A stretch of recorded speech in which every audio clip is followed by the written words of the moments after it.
Hello dear friends, आज हम आपके लिए 32 मॉक टेस्ट लेके आए हैं। तो इससे पहले अगर आपने पहले पार्ट नहीं देखे तो आप जाकर देख सकते हैं। प्लेलिस्ट हमने बना के रखी हुई है टॉप 20 एमसीक्यू की। तो देखिए, सबसे पहले जो हमारे पास क्वेश्चन है वो बोल रहा है कि विच ऑफ द फॉलोइंग फ्लूइड जो होता है उसको आप क्लासिफाइड कर सकते हैं कि भाई वो नॉन न्यूट्रॉनिन फ्लूइड होता है। यहाँ पे नॉन न्यूट्रॉनिन फ्लूइड का एग्जाम्पल आपको बताना है कि भाई वो कौन सा एग्जाम्पल होता है नॉन न्यूट्रॉनिन फ्लूइड का। एक तो हमारे पास न्यूटोनियन फ्लूइड होता है, दूसरा होता है नॉन न्यूटोनियन फ्लूइड। तो दोनों के बारे में आपको पता होना जरूरी है कि भाई कौन सा नॉन होता है, कौन सा न्यूटोनियन होता है। तो मैं आपको बारी बारी से सब कुछ बताता हूँ। यहाँ पे सबसे पहले जो न्यूटोनियन होता है, यहाँ पे नॉन के लिए पूछा है तो न्यूटोनियन के बारे में आपको थोड़ा बहुत पता होना चाहिए कि भाई इसके एग्जाम्पल जो होते हैं वो कौन कौन से होते हैं। अगर हम इसके एग्जाम्पल की बात करें, एयर जो होती है न्यूटोनियन का होता है। गैस जो होती है, गैसेस, वाटर हो गया हमारे पास। केरोसिन ऑयल जो होता है वो हो गया। गैसोलीन जो होता है वो हो गया, गैसोलीन। एंड अदर जो ऑयल्स वाली कैटेगरी होती है वो भी इसी में ही आता है, जैसे कि पानी जो हो गया, पानी तो मैंने आपको बता दिया यहाँ पर।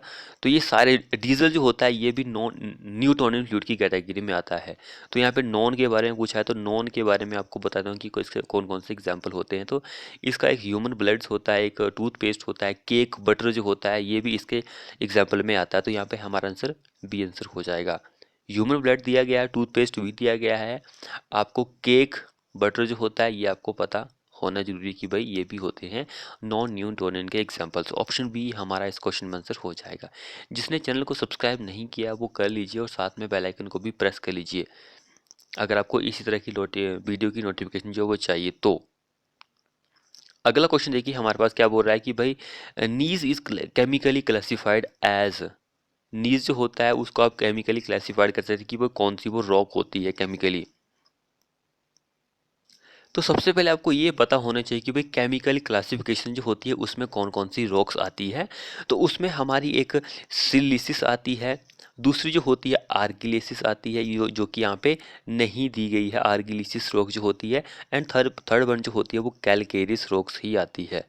तो ये तीन जो होती है केमिकली में आती है। तो यहाँ पे देखिए हमारे पास ये तीन तो ऑटोमेटिकली गलत हो रहे हैं, तो यही हमारे पास आंसर जो है वो बच रहा है। तो जो नीज होता है वो केमिकली सिलिसिस रोग का एग्जाम्पल होता है। और भी आपको इसके बारे में पता होना चाहिए कि भाई सिलिसिस जो होते हैं इसके बारे में आपको थोड़ा बहुत नॉलेज होना जरूरी है। तो इसके मेन कॉन्स्टिट्यूएंट के, इनके मेन जो पार्ट होता है, मेन जो होता है इसमें वो कौन सा होता है, तो वो सिलिका होता है। मेन कॉन्स्टिट्यूएंट जो होता है सिलिका एंड सैंड होता है इसका, सिलिसिस रॉक का। अब इसके एग्जाम्पल की अगर हम बात करते हैं तो इसके एग्जाम्पल जो होते हैं, एक तो मैंने आपको बता दिया कि भाई नीस होता है, दूसरा जो होता है वो ग्रेनाइट होता है।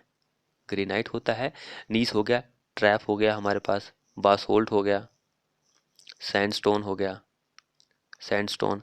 एंड लास्ट वन जो हो गया वो क्वार्टरजाइट। तो ये पांच छह इसके एग्जाम्पल भी हो गए, ये भी आपको पता होने जरूरी है। एग्जाम में एक और भी क्वेश्चन पूछा जाता है कि भाई एक लैटराइट होता है, क्योंकि ये क्वेश्चन जो है बहुत बार पूछा गया कि लैटराइट जो होता है वो केमिकली क्लासिफाइड एज। तो लैटराइट जो होता है वो केमिकली क्लासिफाइड है, कौन सा है, आर्गिलिसिस रॉक है, आर्गिलेसिस रॉक है। तो ये भी इंपॉर्टेंट है क्योंकि यहाँ से भी क्वेश्चन जो है पूछा गया है। बाकी और तो नहीं पूछा गया है कि भाई केमिकल से कौन सा है। भाई लैटराइट एंड नीस जो है यहाँ से एग्जाम में दो तीन बार क्वेश्चन जो है पूछा गया है। तो ये चीज़ आप ध्यान रखिए कि भाई इन दोनों से क्वेश्चन जो है पूछा जाता है, तो आपको पता होना जरूरी है। अगला क्वेश्चन हम यहाँ पे देखते हैं कि भाई the weight of standard brick with motor should be around. तो अगर हम यहाँ पे वेट की बात करें, जो स्टैंडर्ड ब्रिक होती है उसके वेट की बात करें तो वो 3 kg की होती है। जो फर्स्ट क्लास की ब्रिक होती है 3 से लेकर 3.5 kg की होती है। अगर इसमें वाटर एब्जॉर्प्शन की बात करें तो 20% ये पानी एब्जॉर्ब करता है। अगर आप इसको 24 घंटे के लिए पानी में रखते हैं तो उसके ड्राई वेट का ये 20% ही पानी एब्जॉर्ब करता है। इसकी कंप्रेसिव स्ट्रेंथ की बात करें 10.5 न्यूटन पर एम स्क्वायर होती है। ये सारी चीज़ें जो है इंपॉर्टेंट है एग्जाम के पॉइंट ऑफ व्यू से। अगले क्वेश्चन की ओर बढ़ते हैं। सो जो apparatus यूज किया जाता है फाइंड आउट करने के लिए डक्टिलिटी जो होती है एस्बेस्टस का, वो कौन सा होता है, ब्रिकआउट मोल्ड होता है। ऑप्शन सी हमारा इस क्वेश्चन में आंसर हो जाएगा। अगला क्वेश्चन देखिए, यहाँ पे बोला कि what is the quantity of lime required for brick work with हमारे पास रेशो जो है वो गिवन है 1:2 रेशो दिया गया है proportional mortar for 10 cube metre के लिए ब्रिक वर्क के लिए कितना होगा। क्वेश्चन बहुत ही ज़्यादा इंपॉर्टेंट है। जब भी आपको ऐसे क्वेश्चन जो है फाइंड आउट करने होते हैं तो आपको सबसे पहले ड्राई मोटार जो लगता है वो पता होना जरूरी है कि भाई ड्राई मोटार जो होता है कितना लगता है। तो 10 क्यूबिक मीटर की अगर हम बात करें तो 3.5 क्यूबिक मीटर का ड्राई मोटार जो है वो लगेगा। तो हम इसकी क्वांटिटी जो है फाइंड आउट कर लेते हैं कि भाई हमें लाइम की क्वांटिटी फाइंड आउट करनी है तो 1 into dry mortar 3.5 over sum of ratio 3 is equal to कितना आ जाएगा हमारे पास 1.16 आ गया। तो नियर बाय हम 1.2 ही मान लेते हैं तो ऑप्शन हमारा बिल्कुल सही आंसर हो जाएगा। 1.2 क्यूबिक मीटर जो होगा वो हमें लाइम की क्वांटिटी जो है लगेगी। अगला क्वेश्चन देखिए यहाँ पर, the natural moisture content in a newly quarried या फिर freshed cutter stone is known as. जो नेचुरल मॉइस्चर होता है जिस जो हमारे पास कोई पत्थर होता है उस पे उसके पास जो नेचुरल मॉइस्चर उसने कंटेन किया हुआ होता है, जब हम उसको नया नया किसी रॉक से तोड़ते हैं काटते हैं वो क्या होता है, उसको आप क्या बोलते हैं। तो उसको आप क्वेरी सैप बोलते हैं, खदानी रस जो होता है वो आप इसको बोलते हैं। जिसने चैनल को सब्सक्राइब नहीं किया वो कर लीजिए। अगला क्वेश्चन देखिए यहाँ पर, the first watering that is given to crop when the crop is 1 centimetre high in called, उसको आप क्या बोलते हैं। बोल रहा है कि फर्स्ट वाटरिंग जो आप पानी जो आप देते हैं अपनी फसल को जब हमारी फसल जो होती है सिर्फ 1 सेंटीमीटर ही हाइट में बड़ी हुई होती है उसको कोर वाटरिंग बोलते हैं। सी हमारा इस क्वेश्चन में आंसर हो जाएगा। अगला क्वेश्चन देखिए, in levelling if the effect of curvature is taken into account, levelling में अगर कर्वेचर का इफेक्ट जो है आप उसको अकाउंट में लेके the true staff reading is obtain by, true staff reading जो होती है वो आप ऑब्टेन कर सकते हैं by subtracting error to staff reading में। ऑप्शन सी हमारा इस क्वेश्चन में आंसर हो जाएगा। नेक्स्ट देखिए, which of the following is the type of horizontal water permeability test conducted on soil. Which of the following is the type of horizontal water permeability test conducted on soil, कौन सा है वो। तो वो इन दोनों में चारों में से कौन सा होगा।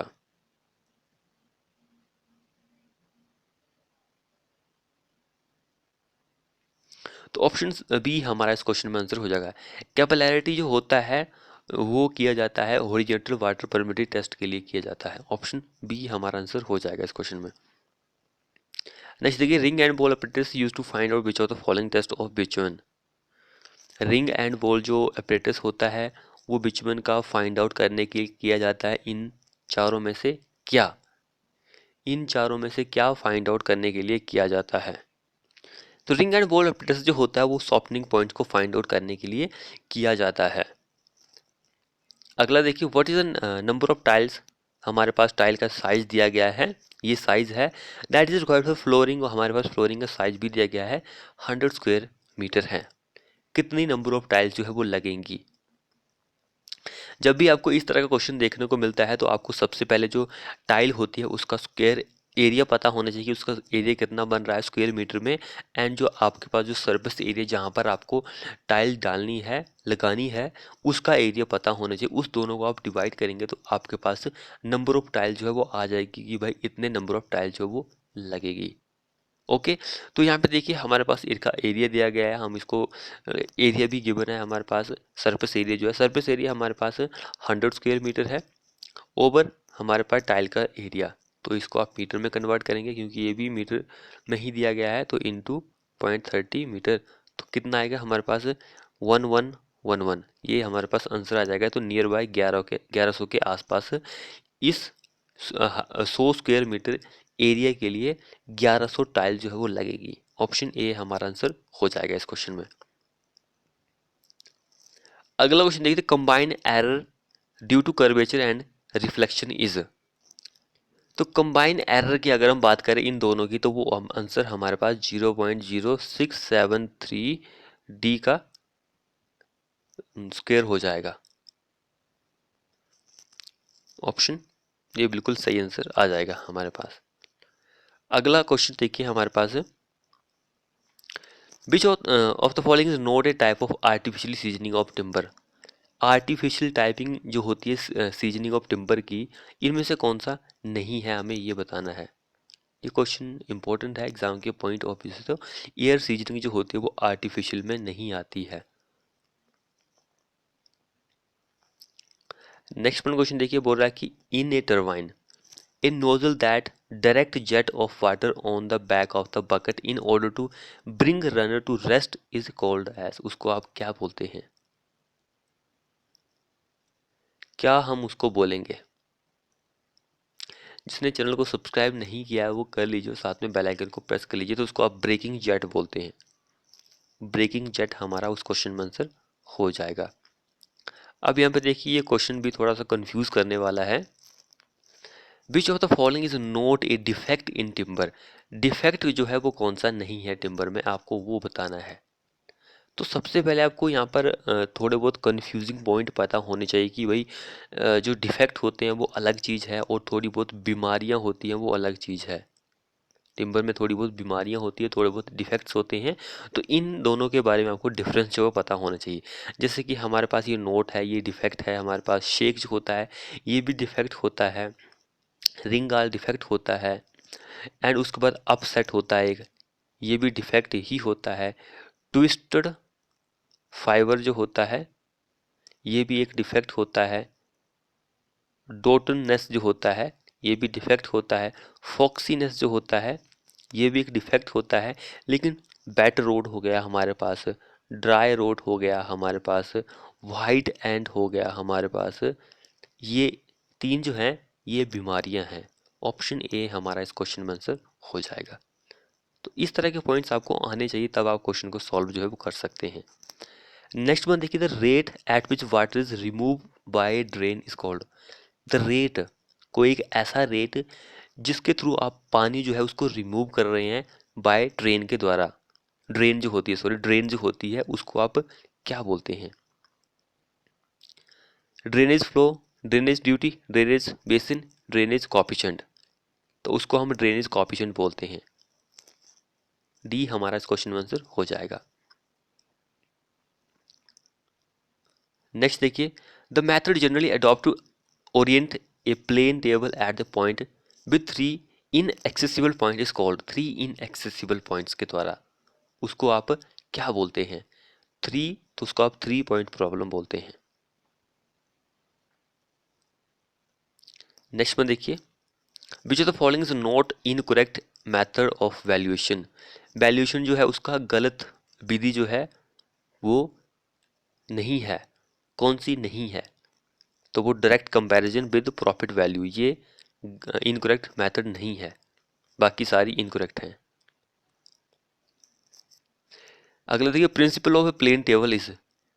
जो प्लेन टेबल होता है उसका प्रिंसिपल जो होता है वो क्या होता है, उसका सिद्धांत जो होता है वो क्या होता है? तो प्लेन टेबल की अगर हम बात करें तो पैरेललिज्म जो होता है ये इसका सिद्धांत होता है। ट्रायंगुलेशन जो होता है वो किसका होता है? ये होमवर्क के लिए क्वेश्चन आपके लिए। ट्रायंगुलेशन भी होता है किसी न किसी का, तो ये आपको बताना है कि भाई किसका होता है। मैंने आपको ये बताया भी है, तो आप इसका आंसर जो है कमेंट बॉक्स में लिख सकते हैं। उसके बाद नेक्स्ट वन हमारे पास क्वेश्चन है और लास्ट ही क्वेश्चन है हमारे इस वीडियो का। क्वेश्चन बोल रहा था, water content of highly organic soil is determined in an oven at a temperature of. तो क्या टेम्परेचर होता है यहाँ पर? टेम्परेचर की अगर हम बात करें यहाँ पे 60 डिग्री सेल्सियस होता है। ऑप्शन डी यहाँ पे नहीं, बी हमारा आंसर हो जाएगा। 60 डिग्री सेल्सियस टेम्परेचर जो है वो होता है। तो फ्रेंड्स ये थे हमारे टॉप 20 क्वेश्चन। आपको हमारी वीडियो कैसी लगी? जो हमने आपको होमवर्क के लिए क्वेश्चन दिया है वो आप सॉल्व करके ज़रूर बताइए। मिलते हैं ऐसी ही नेक्स्ट वीडियो में।